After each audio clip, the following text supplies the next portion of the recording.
দীঘার উদ্দেশ্যে। তো চিকুকে রেখে এলাম একটা দিদির কাছে পাশে। তো অনেকটা দেরি হয়ে গেছে। আমার বেস্ট ফ্রেন্ডের বর 3:30 4টেই বেরিয়েছে ওরা হাবড়া থেকে। ওরা এখন দক্ষিণেশ্বর ক্রস করে গেছে। তো চলো ধরা যাক ওদেরকে। তো দেখতে থাকো ব্লগটা।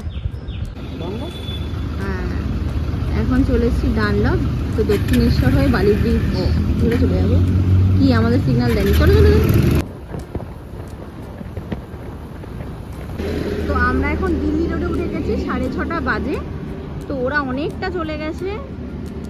আমরা এবার ম্যাপ লাগিয়ে ফোনে যাওয়া শুরু করব। ওরা কতটা গেছে গো? চলে গেছে অনেকটা। ওরা মোটামুটি প্রায় বাগনান মানে হাওড়া। বাবা, তো চলো যাওয়া যাক। আপাতত বাগনান থেকে কোলাঘাট অবধি পুরো রাস্তা ধরে এরকম ক্লাউডি ওয়েদার ছিল, পুরো আমার হেলমেট থেকে জল পড়ছিল, এতটা কুয়াশা ছিল। তো আমরা বাড়ি থেকে 6টায় বেরিয়েছিলাম, এখন 7:30 বাজে পাক্কা, মানে 1.5 ঘন্টায় আমরা পৌঁছে গেছি কোলাঘাটে। আর এখানে ব্রেকফাস্টে এটা আমরা প্রায় 1 ঘন্টা আর তরকারিটা দেখো, বাটিটা দেখতে তোমরা এখানে এসছো আমাদের ব্রেকফাস্ট ডান। আমরা এই হোটেলে ব্রেকফাস্ট করেছি। তো এখন 80 কিলোমিটার এসছি আমরা বাড়ি থেকে কোলাঘাট।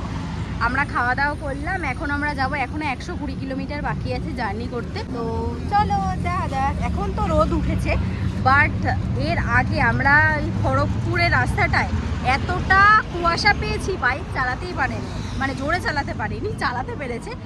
তো দেরি হয়ে গেছে। একটা গিয়ে আমরা দাঁড়ালাম একটা জায়গায়, একটু চা খাবো আর পেট্রোল পাম্পে তেল ঠেল ভরালো গাড়িতে। এখন 60 কিলোমিটার বাকি আছে আমাদের। আমার মুখের অবস্থাটা শুধু দেখো, পুরো কালো হয়ে গেছে। চলো চা খেয়ে আমরা মানে জল ফল খেয়ে আমরা আবার বেরোই। এখন 1.5 ঘন্টা সময় লাগবে। রোদ উঠে গেছে তো প্রচণ্ড একটু কষ্টই হচ্ছে। আমরা দীঘা ঢুকেই গেছি, আর হয়তো 20 থেকে 25 মিনিট লাগবে। গিয়ে আমাদের হোটেলও দেখতে হবে, কারণ যেহেতু আমাদের সাডেন প্ল্যান হয়েছে, তো হোটেলটা বুক করা হয়নি। গিয়ে হোটেলটা বুক করব। আমরা ওল্ড দীঘায় গিয়ে হোটেলটা বুক করব, ওখানেই স্টে করব। তো আজকের জন্য টাটা, অনেকটা জার্নি হয়েছে। আর বাগুইহাটি থেকে আমার দীঘা ঢুকতে 5 ঘন্টা লেগে গেছে, কারণ এর মাঝখানে আমরা 1.5 ঘন্টা 1.25 ঘন্টা রাস্তাতে দাঁড়িয়েছি, ব্রেক জার্নি করেছি, ওই জন্য 5 ঘন্টা আমাদের টোটাল টাইম লেগেছে। গিয়ে একটু রেস্ট ফেস্ট নিই। তো আজকের জন্য টাটা, নেক্সট ভিডিও খুব তাড়াতাড়ি আসছে।